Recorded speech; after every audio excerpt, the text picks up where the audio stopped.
কি জানি বাবা, শ্বশুর বাড়ি কেমন হবে। ফুল দিয়ে সাজানো গাড়ির সিটে এক কোণে গুটিয়ে বসে আছে ঝিনুক। ছেড়ে আসা বাপের বাড়ির কথা মনে করে তার দু চোখ বেয়ে নামছে জলের ধারা।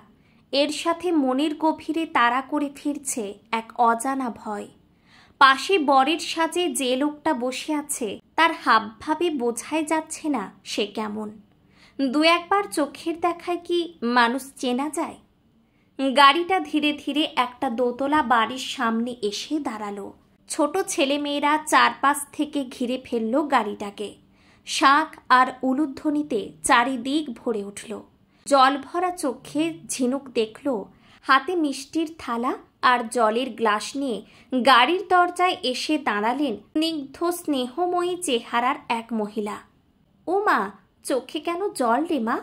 এটা তো তোর নিজের বাড়ি। নিজের বাড়িতে এলে আবার কেউ কাঁদে নাকি? পরম স্নেহে তার চোখের জল মুছিয়ে দিয়ে মাথায় হাত রাখলেন সেই মহিলা। পাশের ভদ্রলোক এতক্ষণে কথা বলে উঠলেন।